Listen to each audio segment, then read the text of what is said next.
dengan desa saya yaitu Desa Kebangsari yang kebetulan terletak di Kecamatan Jatirejo. Desa saya di Kebangsari itu lingkungannya itu kebanyakan area industri berupa pabrik, terus ada peternakan bebek, terus masih ada persawahan dibuat warga untuk bertani tentunya. Kebanyakan untuk mata pencarian di desa saya itu yang muda-muda itu bekerja di pabrik, yang tua ada yang masih bertani, ada juga yang merantau di luar kota.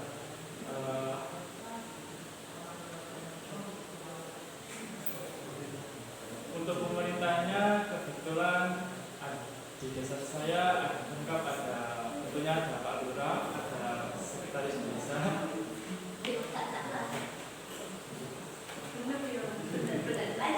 dan kawan-kawannya. Untuk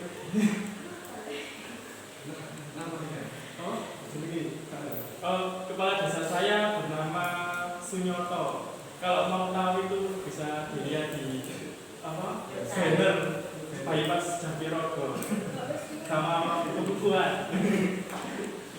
Itu terus kalau sekretaris desanya itu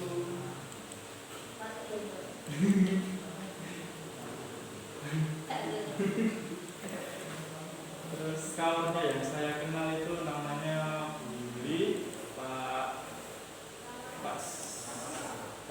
Supri, terus Mbak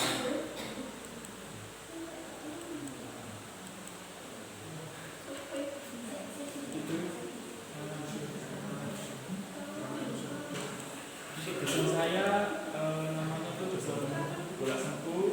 Untuk penemunya itu saya kurang tahu. Tapi makamnya itu kebetulan itu mitosnya makamnya itu di bawah rumah salah satu warga.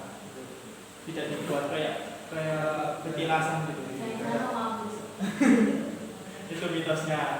Terus ada kupolnya juga, kebetulan kupolanya itu wanita, namanya Bu Nini Herawati. Yang kalau mau tahu itu yang punya itu warung merah putih. Warung merah putih. Itu kepala dusun kan? Iya. Buka guru kamu itu? Betul. Kepala dusun itu. Istrinya dulu kan yang Pak Heri itu kan pernah jadi DPRD. Oh, pasti deh Pak. Sekarang beralih jadi pengusaha itu. Terus aku ibu istrinya Pak Haji Abaheri itu guru maksudku. Betul. Kepala dusun. Kalau dulunya saya tidak tahu, tapi kalau semenjak di desa saya itu dulu itu ya aktif kayak di masyarakat gitu Pak. Masih jadi istrinya DPR itu. Nah terus semenjak dapat jadi DPR itu menyalurkan jadi kepala dusun. Kegiatannya ya sekarang kan wajib berkantor kepala di balai desa itu. Biasanya ketemu saya di balai desa itu. Terus ya politiknya sama secara umum, tentunya ada pemilihan untuk menentukan kepala dusunnya. Terus dusun di desa saya itu perkiraan ada 6. Dusun Bola Sengku, Sekeranjang, Melatik, Barong, terus Kebangsarinya sendiri itu sama Koak.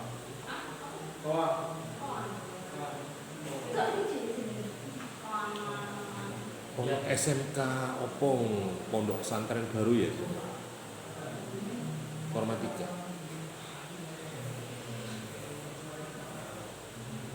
Ya, terus di dusun saya itu kebetulan ada tempat pemancingan. Tidak tahu punya siapa, tapi kayak punyanya dusun itu. Biasanya itu ada mancing.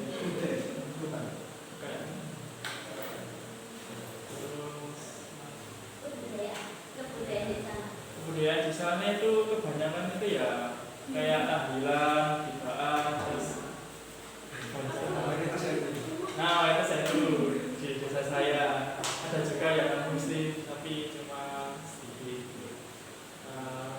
ada gerejanya di sana. Tidak. Gerejanya itu adanya di itu di Sedati, di rumahnya pendeta.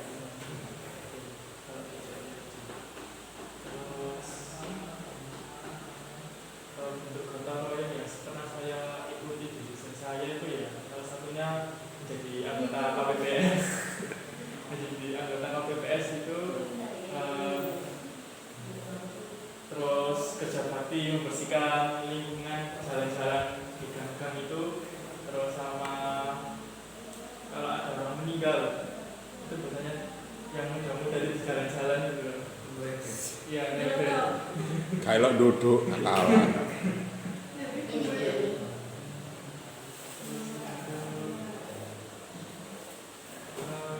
Kebetulan di desa saya juga setiap belakang rumah warga itu masih ada tanah lahan kosong biasanya buat berkebun. Ada yang dibuat singkong, dibuat pohon mangga sama pohon pisang sama cabai. Terus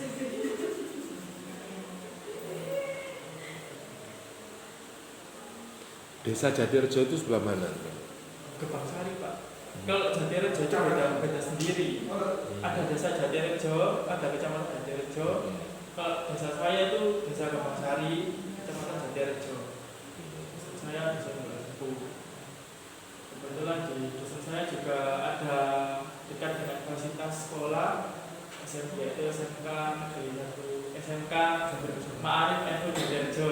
Nah itu cabang dari yang dulunya di Semengko dekatnya lapangan, sekarang ada gedung yang baru yang kedua itu Di MDC. ya. Terus ada fasilitas kesehatan juga yaitu klinik milik MBC itu sampingnya SMK itu.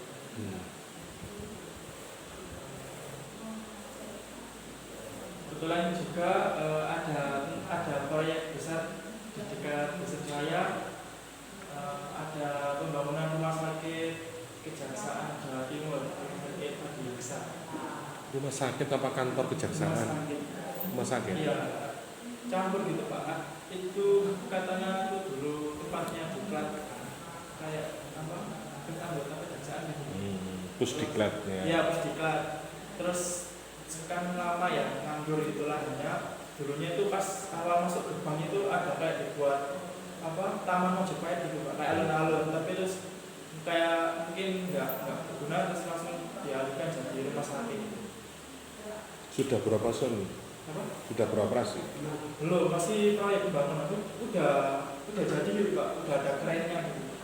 Udah ada tiangnya, udah ditingkat gitu pokoknya, tapi belum sampai jadi. Perkiraan mungkin 40%-an seluruhnya. Itu besar rumah sakit. Untuk BUMDes di desa saya kebetulan kurang jalan BUMDes kurang. Tapi kalau malam itu di lapangan desa saya itu pinggirannya itu dipaving kayak area jogging gitu Pak. Nah itu malamnya itu bisa dibuat yang sepeda tril-trilan gitu loh, yang anak kecil. Itu ada penyewaan tril-trilan gitu biasanya. Alun-alun. Ya alun-alun mini.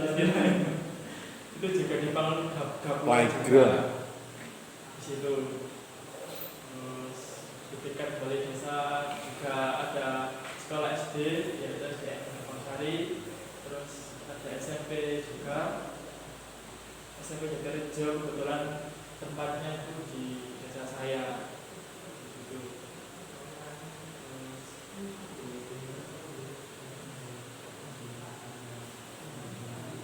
Barangkali ada ditanyakan mungkin.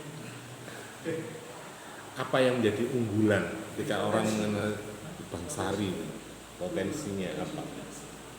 Kok bisa sampai kepala desanya nyalon bupati kayak piye?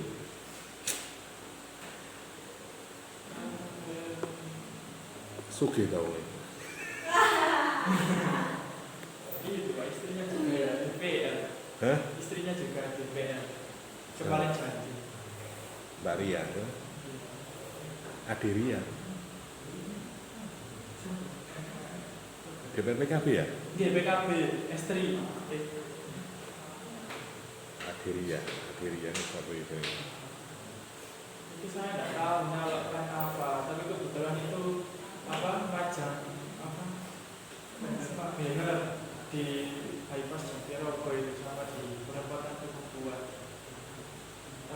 Tapi dulu itu kalau nggak salah itu pernah dibuat story gitu, saya dikasih tahu mama saya itu ya di kantornya PKB itu, tapi nggak tahu itu deklarasi. Kalau saya PKB wis deklarasi no Ikvina mbak Gus Dur lah ya. Itu yang bingung itu. Nah, lah itu melok daftar nanti. Nggak tahu, mungkin gubernur. Apa yang unik, apa yang bisa dikatakan apa ya potensi unggulan di Kebangsari? Kalau potensi unggulan itu menurut saya itu ya strategis tentunya ya. Soalnya kebanyakan di situ ada pabrik gilingan Merak Jaya, Aditon, gitu. Kebanyakan di situ. Terus intinya kan dari pabrik itu kan menghasilkan tarian buat desa, masukan buat desa. Ya lumayan besar itu Pak, dari situ masukan desa itu. Kalian C berarti ya? Ya bukan lebih tarian. Oh, berarti CSN ya. Kampari itu di sini kok. Ada berapa industri apa, pabrik apa nih kuni masuk? Masuk pabrik uni beton uni. Ya rata-rata Mbak, beton terus gilingan batu jadi kerikil. Bahan-bahan bangunan. Material. Bangunan. Ya bahan bakunya dari mana? Nah itu kalau biasanya ada itu loh. Kalau kalian itu banyak itu kalian itu. Terus nek wayang ini kekeringan gak kekeringan, mata air muda gak? Dulu pernah Pak, pas saya masih SMP itu pernah kekeringan itu semingguan pernah. Sampai dari pabriknya tuh ngasih bantuan air setiap dosen bawa tangki gitu. Terus tapi alhamdulillah sekarang itu udah ada program kayak PDAM itu, tapi itu proyek Pamsinas. iya yang tandanya warnanya biru itu Pak. Itu ada di setiap dosen kebetulan. Oh, sudah ada semua sekarang. Iya, tapi masyarakat nggak harus pakai itu, bisa pakai semburnya sendiri, tapi kan itu nggak dibuat jaga-jaga. Kalau misal air semburnya nggak bisa dipakai, bisa pakai air dari. Tapi ngebor bisa ya, di tiap warga sudah bisa ngebor sendiri, punya sumur sendiri? Bisa, di sana masih bisa. Masih bisa. Iya. Tapi kadang ada yang rumahnya itu nggak bisa, nggak keluar airnya gitu Pak. Makanya itu juga dapat proyek air.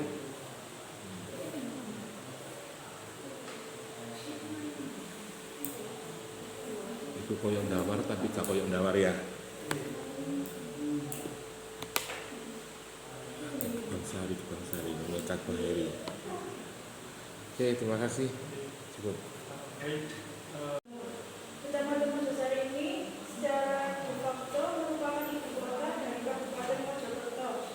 Lokasi kecamatan ini berada di kaki Gunung Welirang dan terdapat peninggalan kerajaan Majapahit, mulai dari candi, prasasti hingga ke petirtaan. Banyak tempat-tempat bersejarah dan masih dilestarikan sampai saat ini oleh pemerintah desa dan warga.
Apa mau? Randu Bango itu berapa dusun? 3 Pak. Untuk titik ya? Bener Pak? Tapi 5.000. Tapi RT ini bagus. RT-nya berapa? Jumlah penduduknya 5.000. 6.000. 65 RT. Iya, sampai 503 itu masih ada banget. Iya. 65 RT 3 dusun. Sampai iku sing etan iku ya. Iku sing sebelah kalau sing dari arah ke mau ke Prambon itu. Oh iya, itu masih ada banget. Itu perempuan. Iya.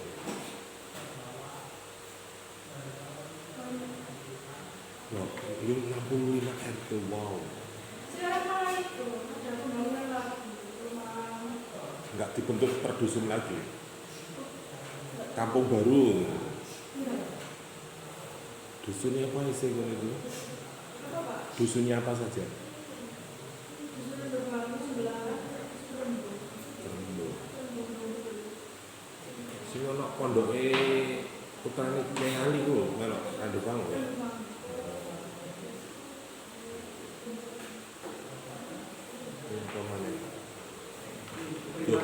Terus gor iku, Glora itu, melok sendiri.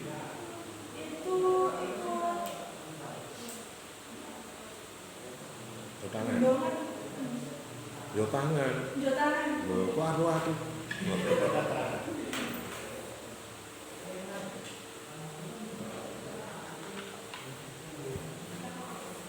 Tanya Mas, yang lain boleh tanya silakan.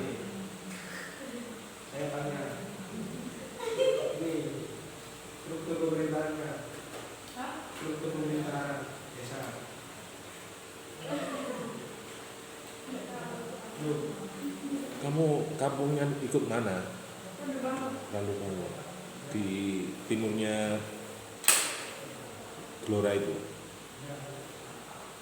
Timur itu mana? utara, utara. Iya, Utara. Oh, Itu baik. Iku Pak. Di sini sing warung Jengblong. Lho, Tak tahu. kok nggih. Ngarepe 503 itu lho, Kak. Nggih, Randu sing Bango. pojok. Sebelah rumah sakit. Sebelum rumah sakit Arafah. Iya, masuk ke situ. Lho, namanya Mbak Dewi lah niku sih. Muslimin, ketua KPU, Oh, itu bener. ikut Randu Bango juga. Oke, aku berapa? Jadi itu baru baca. Loh, kok gak percaya?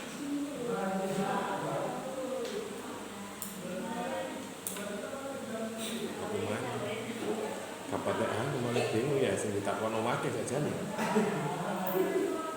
Kota Pak habisnya. Kenapa tuh? Ya udah dilanjut. Betul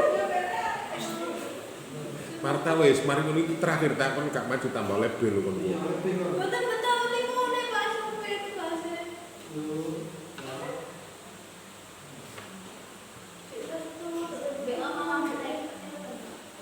Ada Pak, tapi Jawa Pak bisa baca. Hah? Mama kan saya kayak itu lama. Apa biasanya rumahnya itu lama deh enak. Ceritanya, tapi bahasa Jawa Pak nggak bisa baca. Bisa kok. Aku yang bahasa Jawa ngomong.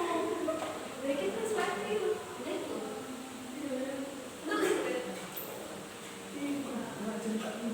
Iya, Pak, itu apa? Doa tapi tambah. Nunggu arek-arek. yuk, Pak.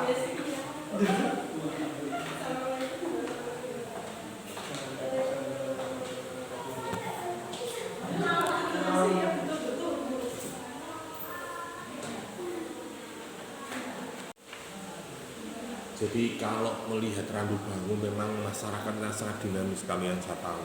Karena di situ termasuk pusat kota Mojosari ya. Termasuk wilayah pusat dari Seduri ya. Batas utara mana itu? Tanggul ya. buntu gue kok buntu sih. Lore Randu Bangu itu loh. Utara.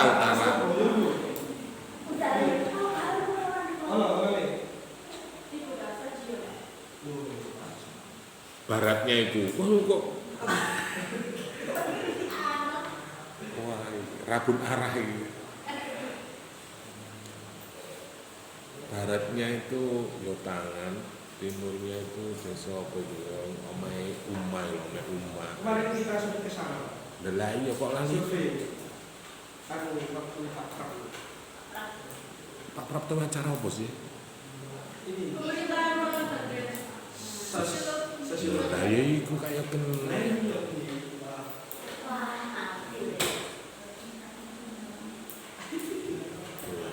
Ya hampir sama tentang itu, cuma kan bicara tentang masyarakatnya lah. Kita itu kan juga tidak bisa lepas dari desa, karena kalau bicara desa itu kan terkait dengan adat istiadatnya, sosiologi masyarakat itu. Makanya saya katakan Randu Bangu itu bisa dikatakan pusat kota juga, termasuk kawasan. Jadi masyarakatnya sangat pluralis. Itu 503 loh, itu wilayahnya melok sing ndi? Omeh umat tamu sapa iku sing ngono. Terus perputaran ekonomi yang juga di situ. Perbatasan dengan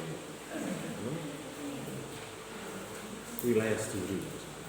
Alam dan sebagainya. Masyarakatnya ada pejabatnya loh di lingkungan DPR, KPU dan sebagainya. Dulu itu seingat saya, kepala desanya itu adalah orang dinas kesehatan. Ya, dulu mungkin dia penyuluh desa atau orang kesmas yang mencalon menjadi kepala desa waktu itu yang ketika saya mendampingi. Masyarakatnya ya macam-macam. Jadi karena di Mojosari itu ada 2 model, ada kelurahan, ada desa, ya. Dan kebetulan Randu Bangu tidak masuk di wilayah kelurahan, tetapi paling tidak ada model-model penyelenggaraan pemerintahan desa yang mungkin bisa juga tidak sama dengan desa yang lain, seperti yang desanya di Pacel, bisa juga yang ada di kota kemarin. Ini sebenarnya komplit ya. Ketika sampai kemarin saya katakan studi komparasi perbandingan penyelenggaraan pemerintah kota dan desa, efektivitasnya, atau mungkin bisa juga keberhasilan pembangunannya, penganggarannya dan sebagainya, itu kan bisa juga menjadi perbandingan. Yang kebetulan mungkin kelompoknya Larissa sama Alfiana itu mungkin di kota, yang lainnya di desa. Itu kan bisa menjadikan kajian bandingan.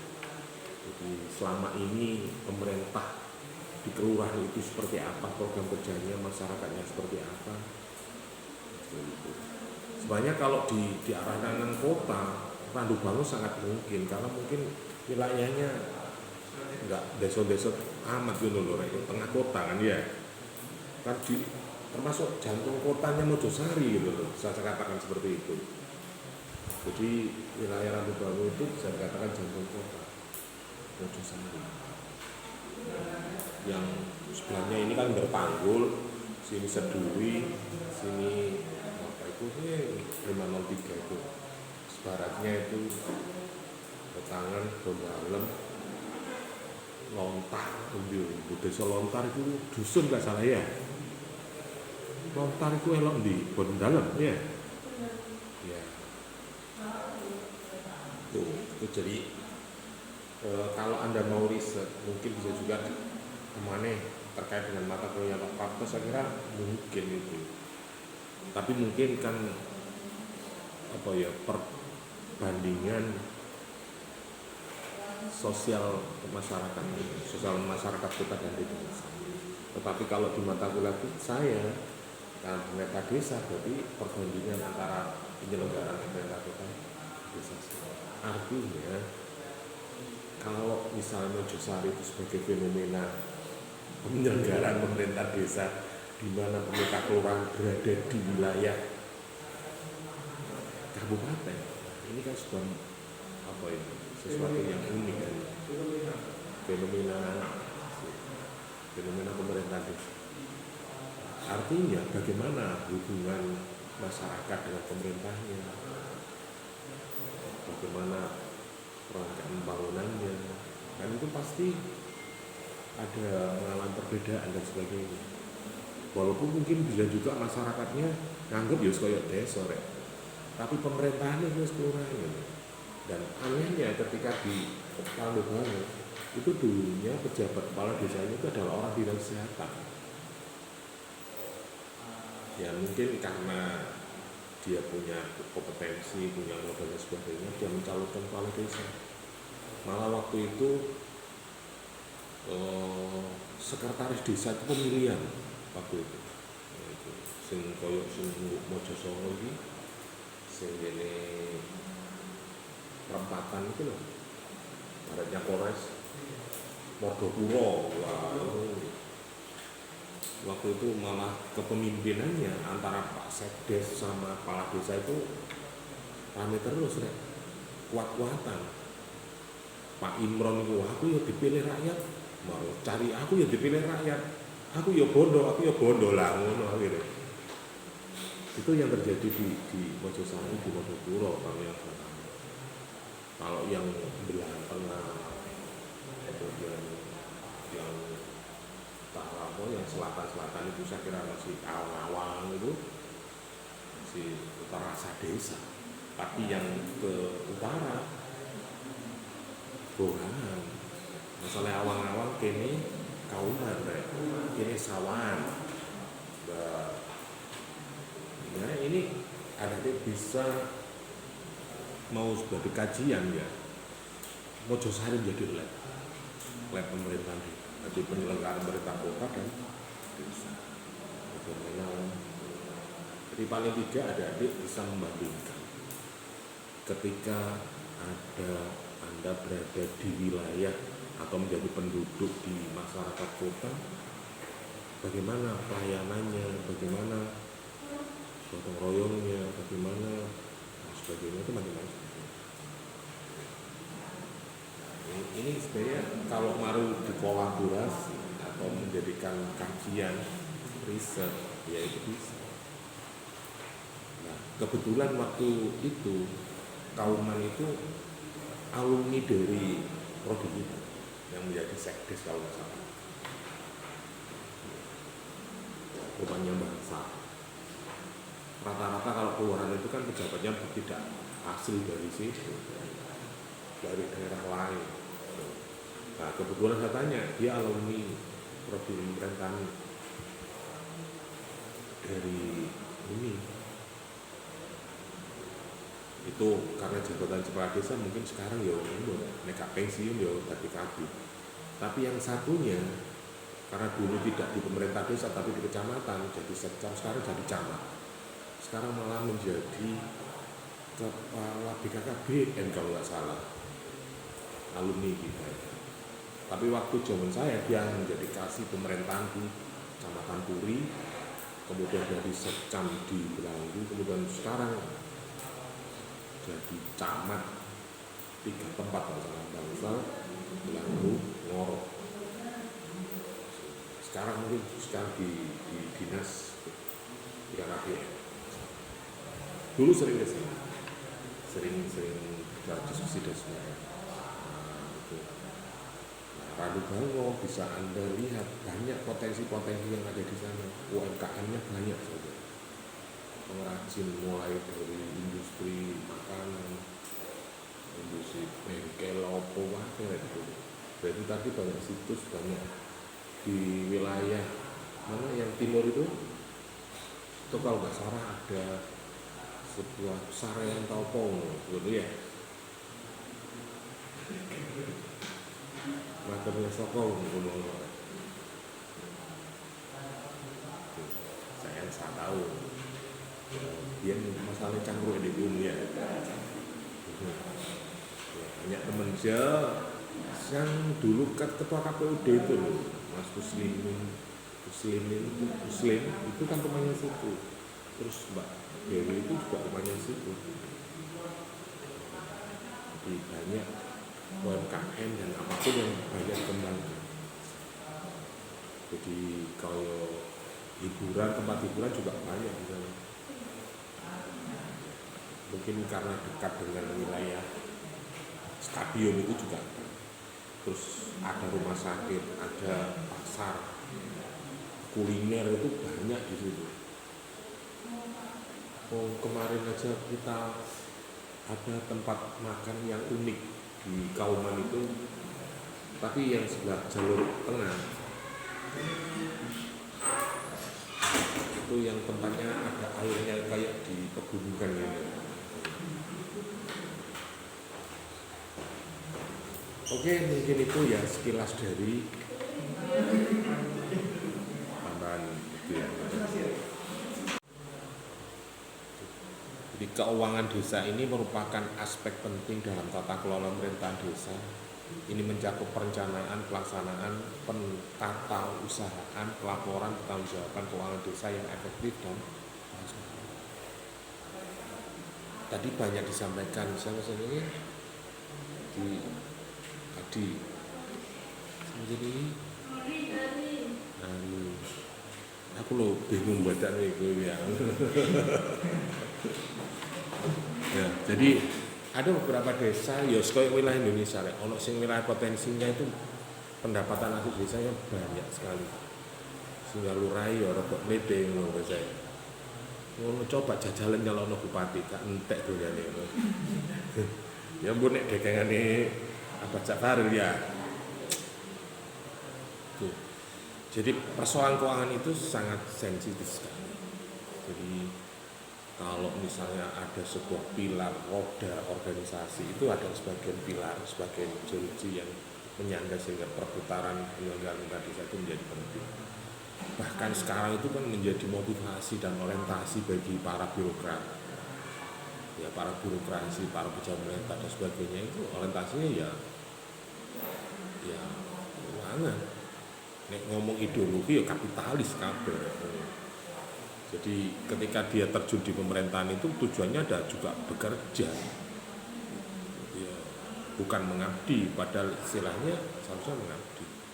Nek ngomong gue desa pilihan lurah rek ukurannya nih Gebang Sari. Nek desa M habis itu. Coba nyalok lurah nih, sa M lantek. Ya, yo apakah salah lu yo mbure? Coba nek dadi lurah meneng dengan kadek apa-apaan, kadek liwetan, kadek anu. Ya diguyu wong ya. Mungkin Pak Lurah nyoto mau nyalon bupati mungkin juga perlu juga dihitung juga. Tapi nek bagine orang politik, orang pemerintahan seperti kita yo senyum-senyum aja. Karena kita tahu hitungan matematika politiknya, algoritma politiknya seperti apa, model seperti apa, mungkin sudah. Hari ini aja Gus Bara, Gus rotok kedap-kedap dedek ya. Ini menjadi pertarungan yang dasar ini nanti head to head right? Nah, ya. Head to head ini nanti pertarungan antara karisma dan materi. Semua tawuran ini. Kok ngomong ide, kok kabeh ide apik-apik. Nak dadi bupati kepengin takjur Mojokerto gak mungkin. Nek ngomong visi, ngomong program iki kena dicatet ngono. Rekam jejak wis kabeh rekam jejak wis. Ya ono apik ya ono elek pasti lah. Tapi anehnya pemilih itu memilih dengan dasar apa? Apakah dengan prinsip orangnya, niatnya, atau mungkin nek ngomong nasab ya kabeh apik kabeh nasab rek. Oh, lugu-lugu sapa ngono. Ya apa jare. Tapi ketika ngomong politik itu kan semua hal itu bisa mungkin terjadi. Jadi tidak ada kawan sejati dan lawan sejati, tapi yang ada kepentingan sejati. Yo, kita nggak tahu visi orang mau, tetapi paling tidak nek ngomong bejat-bejatan ya saiki, mau bupati saiki mau nyalon kabeh menggunakan fasilitas negara, Saiki takon ana lurah mulai gak diintimidasi Pak Camat. Mbok. Nek musuhan ayo.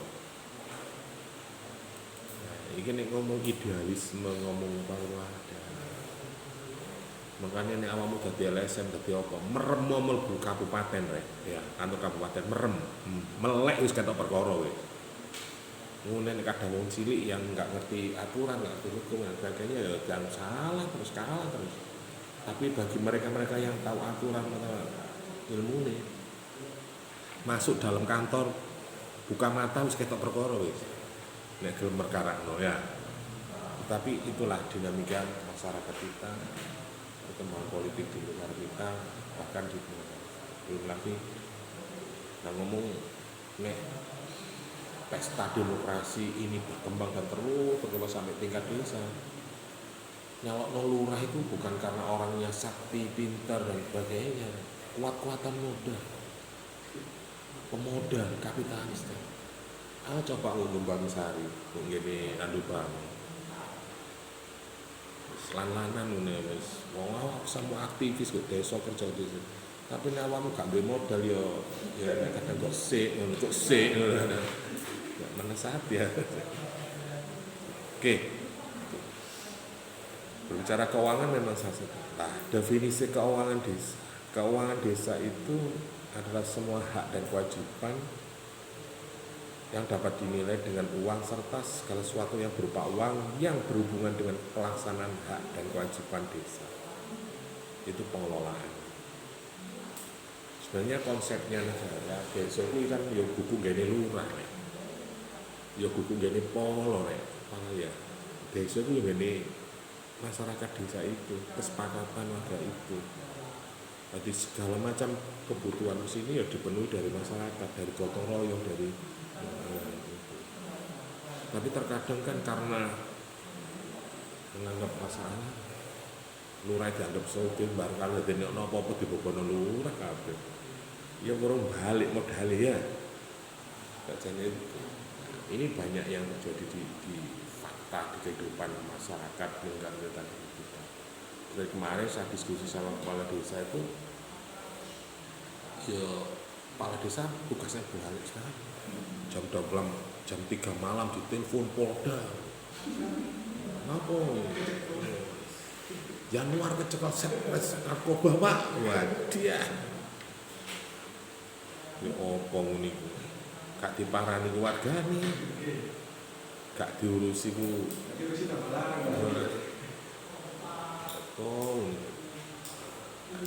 Sumber dan penggunaan dana. Keuangan dana itu berasal pendapatan dana asli desa, alokasi anggaran pendapatan desa, sumber lainnya dana-dana yang digunakan untuk membiayai penyelenggaraan kereta desa, pemberdayaan masyarakat desa. Sumber-sumber dana desa sebenarnya juga banyak. Kalau tadi aku mengatakan bukan ke pabrik ya Pak. Berarti kalau sampai menjadi pemuda sana, bisa mengkondisikan, bisa membaca peta potensi, berarti kan Anda bisa membuat sebuah organisasi persatuan, karang-taruna atau penguatan. Sehingga ketika ada perusahaan yang masuk, harus minimal bermitra atau jadi saya nono pekerjaan ini kalau bisa diutamakan warga desa. Kecuali tenaga-tenaga yang profesional, yang ahli ya itu bisa seperti itu. Atau minimal keamanannya. Wis kira-kira masih preman kuat atau kok endi? Dimusuhno wong kampung kira-kira ya apa. Itu kalau Anda bisa menguasai minimal keamanan, kantinnya, musolanya. Itu cukup rek.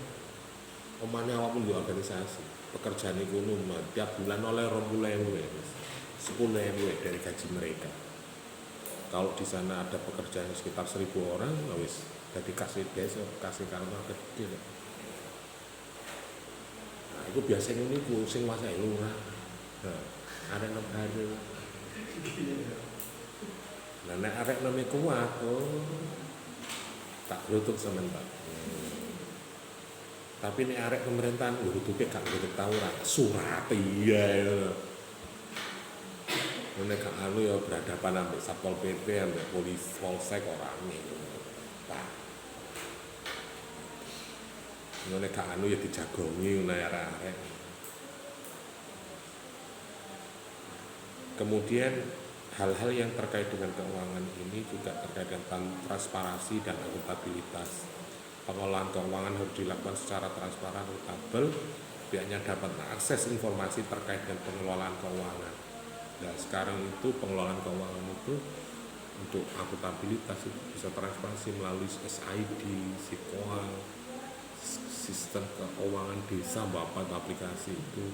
Bahkan setiap anggaran itu harus ditampilkan kan ya. Di setiap desa kan ada di tampilan RABDes tahun ini. Negara ngono Pemda ngono enggak. Nah, kalau di desa kan ada, ya. Nah, itu ngomong standar akuntabel. Apa bener kayak gitu? Ya bener, Pak. Makanya di berbagai daerah seperti di Lamongan yang saya tahu itu ada banner besar. Di struktur bodi anggaran desa itu bisa dilihat oleh masyarakat. Jadi anggaran kepemudaan sekian, anggaran pemberdayaan perempuan sekian, untuk infrastruktur sekian, gaji operasional desa sekian, masyarakat tahu. Walaupun itu tidak dirinci loh yo. Yo gak ditulis mosok gajine tunjangan kepala desa 3 juta yo gareng.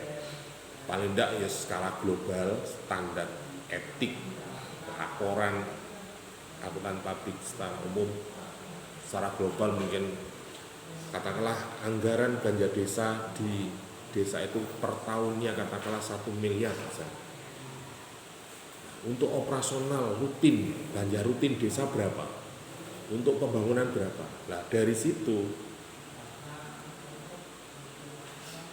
Anda bisa melihat struktur anggaran belanja desa itu pro rakyat, pro pembangunan atau pro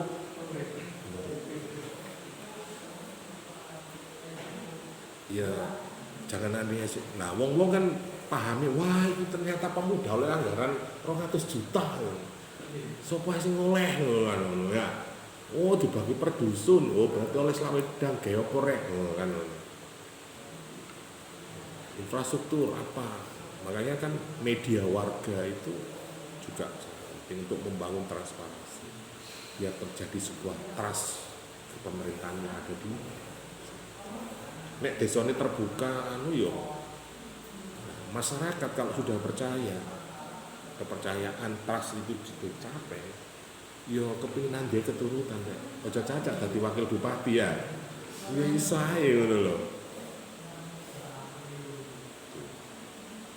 Bahkan ya nggak ada salahnya ketika ada calon kepala daerah itu berasal dari kepala desa, karena dia tahu betul di masyarakat. Oh gak mau ujuk-ujuk ya duwe sak kontaineran ya mari kuliah teko luar negeri mau mulai kon le ya gak ngono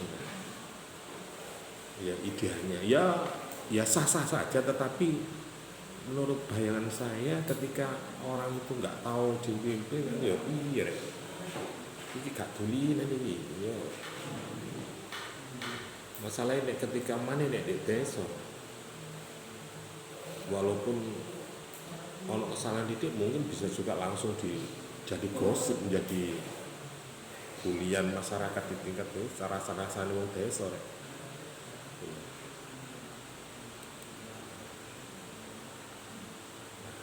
Dari beberapa sumber-sumber keuangan desa ini macam-macamnya banyak. Sekarang itu ada dana desa, DD, ada pendapatan hasil desa, ada kerjasama desa.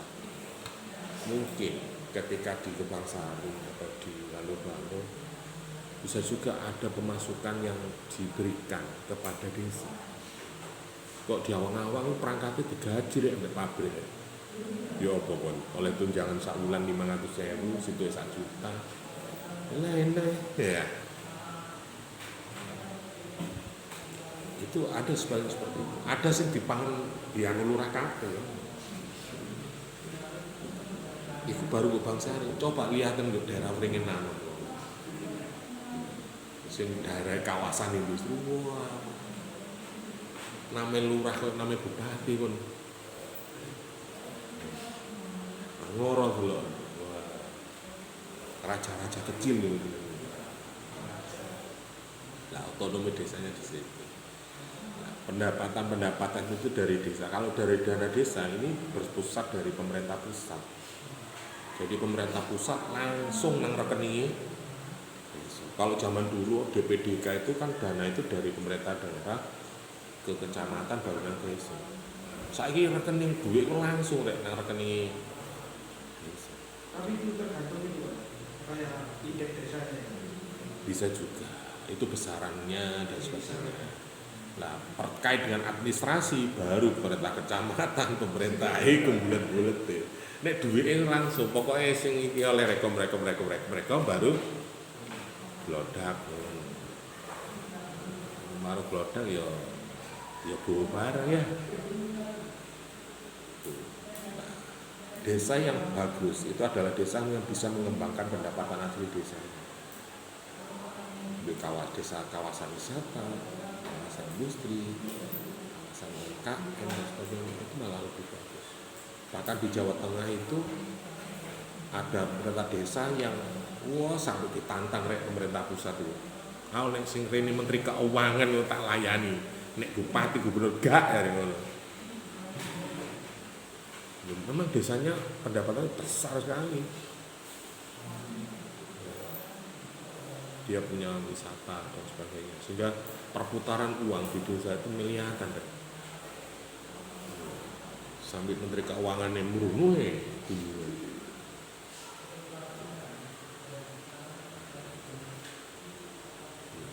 macam-macam. Ya ono sing desa sing menteri ya ono ya kayak penduduk itu ya. Mau Kemelagi ya, Kemelagi. Kemelagi jangan bicarakan hari ini, 5-10 tahun ke depan.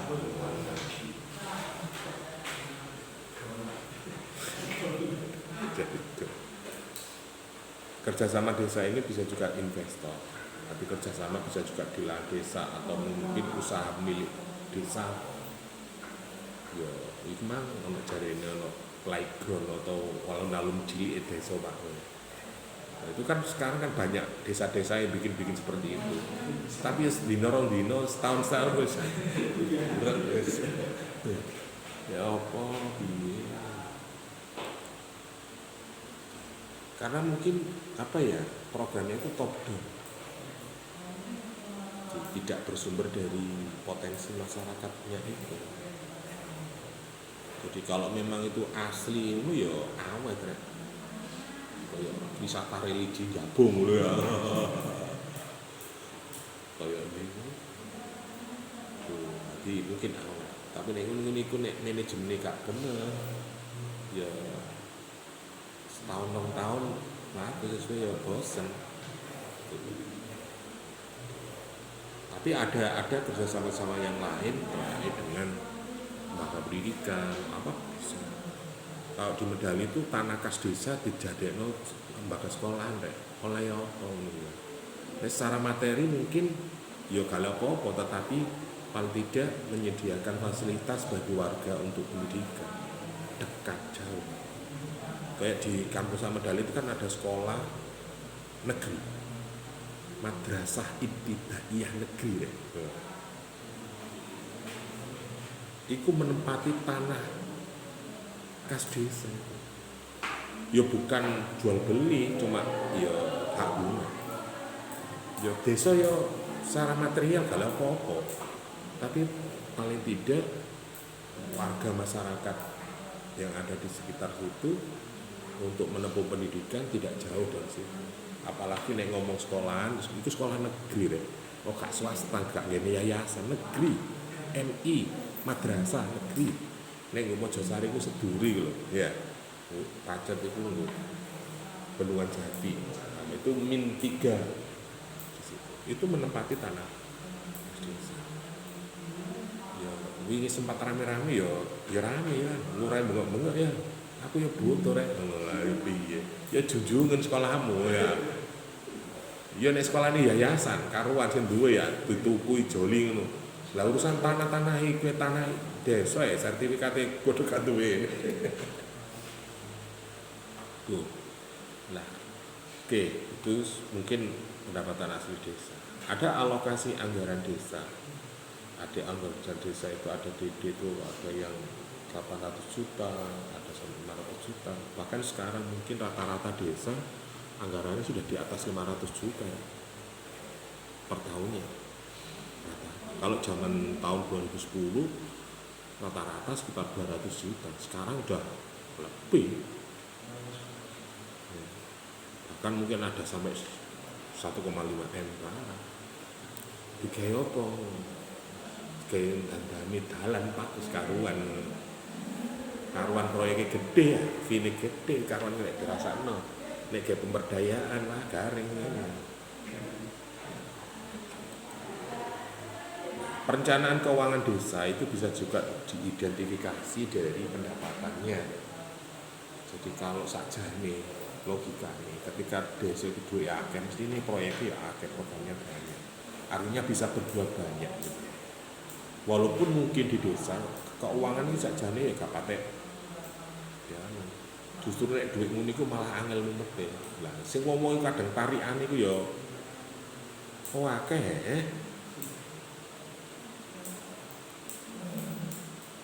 Iuran tarian itu malah melebihi dari anggaran desa. Kalau tibaan, muslimatan, arisan, RT, RW, mau itu kos sosialnya itu lebih. Bahkan mungkin bisa juga per kakak itu per bulan bisa di atas 500 ribu. Itu kos sosial sing resmi. Sing enggak resmi, buwuh, ono sing di duduk pedemi, sing wadah. Oke. Nah itu kalau dianggarkan disusun, tiap warga itu kurang lebih 500 ribu lah minimal. Nah itu nek misalnya jumlah kakaknya ada 2000 kali 500 berapa? Ayo, gak wis 10. 500.000 ping 2.000 lebih kan. 100 juta ya. 200. Iku per bulan. Iku nek per bulan lho ya. Lah nek iku sak wulane sak ngono. Lho, berarti per tahun berapa? Saya pernah mengkalkulasi aja per bulan itu hampir 1 miliar kok. Nek per tahun. Itu iuran non budgeter, non perencanaan desa. Itu ada kegiatan masyarakat. Dan itu biasanya ya jor-joran mana ngene iki, kuat desa ada. RT wunan tarian lo. RT di desa saya tuh kasnya minimal 30 juta ya. RT perputaran uang di RT 17-an minimal kegiatan paling habis 12 juta. Itu merem-merem pede. Wong saiki karnaval gak tingkat kabupaten, tingkat RT. Itu apa jare? Kemudian ada partisipasi masyarakat untuk melibatkan dalam proses perencanaan keuangan. Itu mana ada beberapa dulu itu ada yang belanja desa. Tapi selain pajak bumi dan bangunan, itu ono iuran yang disetorkan ke desa. Mungkin kalau sekarang ditangani oleh RT-RT, satu bulan 5.000 beberapa. Terus ono uang kematian, ada uang kesusahan. Artinya ono warga sing loro yang sakit, itu 20 ribuan minimal. Yo, itu gak dengar. Padahal menurut laporan keuangan harus dilaporkan semua. Ya mungkin internal di desa itu.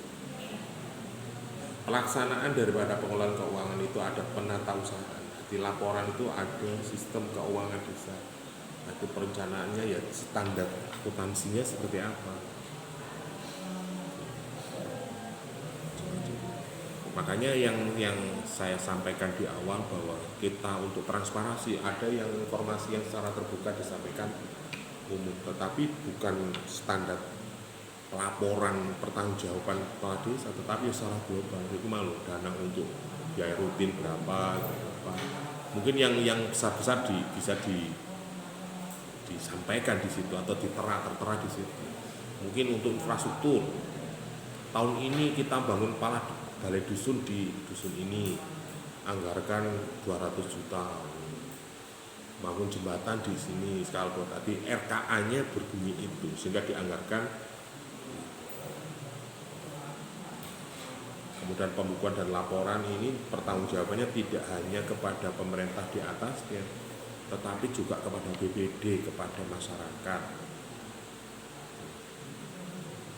Makanya kadang ngomong ya rodok gremeng, artinya wah anggarannya kok wis laku sih turunan barang.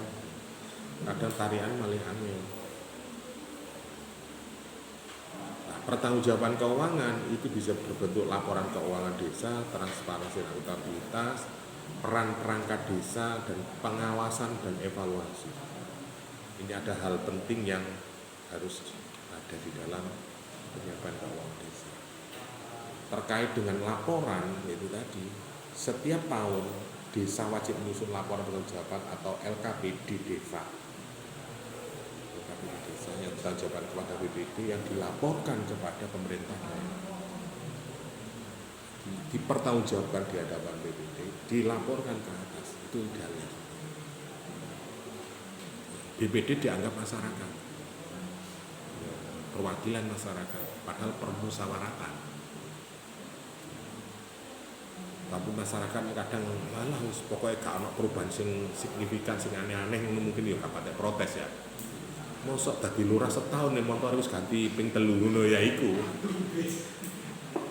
Iku sing garai masyarakat gregeten ya.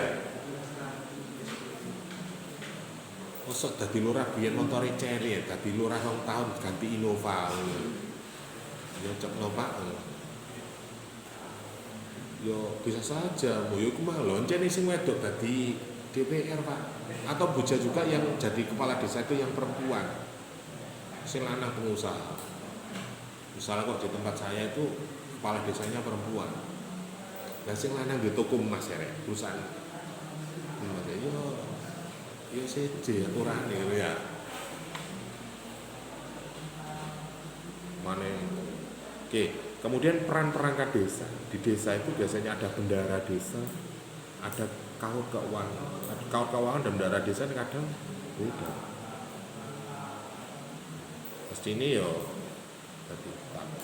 ada panitia, ada apa ya istilahnya RKPBD atau pertanggungjawab PPK, tanggung jawab keuangan. Jajani lurah ya gak nyekel duit ya. Yo bagian leader, bagian tanda tangan ngono dak. Nah, sekdes itu biasanya mengomandai, dia menunjuk sekretaris daerah desa dan sebagainya. Jadi pelaporan keuangan satu pintu. Itu nek manajemennya apik yo, tapi nek organisasi nek gak sehat, kabeh dicekel lurah.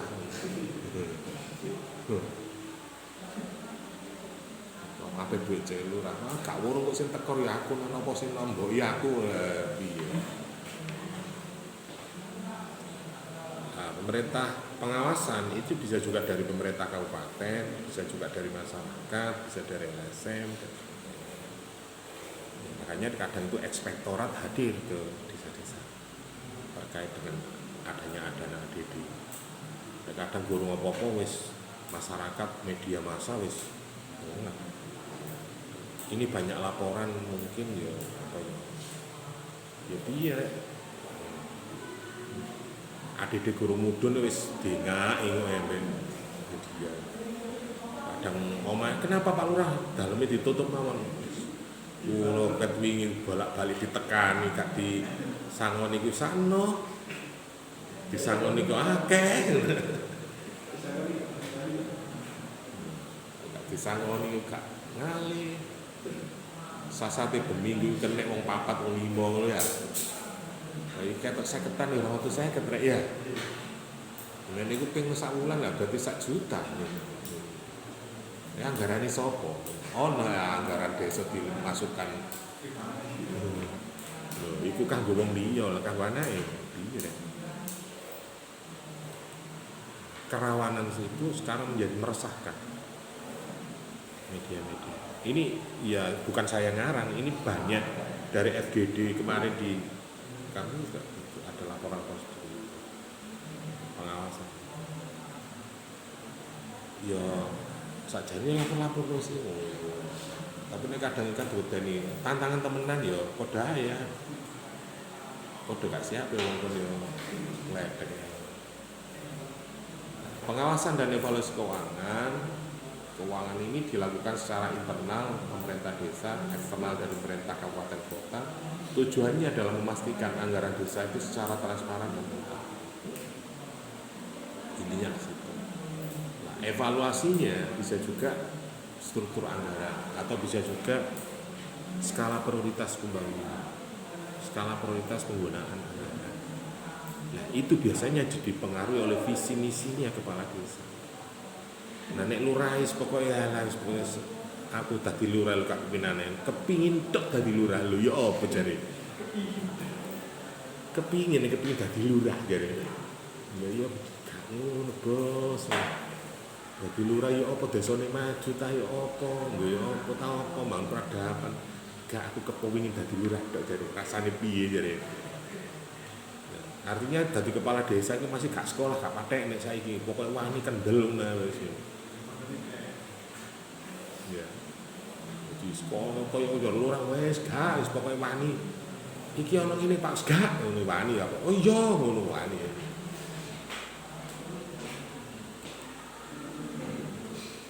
Apalagi tahun politik ini di intrik politik dan kekuasaan ngomong politik wis ngawur. Ngawur ini. Wong politik nek gak wong politik ya engko nek gak mara tindak ADD-ne gak dicairno ya masalah ya. Masyarakat perencanaan wis digawe iki lha apa gak mari-mari ta lha duwe gak ono lho. Katene nomboki dhisik ah. Atau gurung cair, gurung turun. Gara mendukung salah satu paslon. Salah. Nah, permasalahan tantangan dan masalah keuangan desa, terbatasnya pendapatan desa. Umum gue mimpiku, kau nak ngomong sing ngaku, desa ku luwe pendapatan kau. Siguran. Banyak desa menghadapi keterbatasan sumber daya, terutama dengan pajak, retribusi dan lain-lain. Jadi ini kadang itu, ya apa ya? Tadi pemerintah desa itu, nek dijak nanggap ludruk urunan 200.000 seminggu lunas rek. Tapi nek bayar pajak 120.000 atau 100.000 setahun gak lunas-lunas. Ya apa jadi? Nah saiki misalnya acara 17-an waduh wah masyarakat urunan sampai 200.000 itu lho, gak gremeng. Siap ngono to ya. Tapi nek ditarik pajak mau bulet ae. Ini kenapa? Apa persoalannya? Ini Anda harus kalau pernah tahu di situ bisa analisa kenapa bisa seperti itu. Apa masalahnya dengan pemerintah desa? Ya bisa juga gak lurus. Sampai ada peraturan ketika Anda mau minta pelayanan administrasi desa harus melampirkan apa jenenge bukti pembayaran pajak. Ya apa itu? Di kota ngono enggak? Oh gitu. Iki ono aturan ngono. Lah kan ono sih ya. Tetapi nek gak ngono ya. Padahal pajak itu kan tanggung jawab individu kepada negara. Desa ya bukan petugas penarik pajak rek, tugas kita gak ono. Itu kalau dalam otonomi daerah tugas perbantuan. Gak ada kewenangan tuh. Tapi karena itu menjadi tugas perbantuan, ono perjanjian ya malah menjadi bagian dari tugasnya. Kapasitas sumber daya manusia. Nah, kadang perangkat desa itu kan karena masa jabatan ada yang usia, ada yang itu sehingga update pengetahuan, update kebijakan. Yang mungkin ngomong kebijakan gue desa, ambil perjalanan pemerintah daerah, pemerintah pusat. Lakune seje rek ngono. Pemerintah pusat wis mikire wis civil society sing revolusi industri, kabupaten wis revolusi ke kok desa iya apa iku ngono.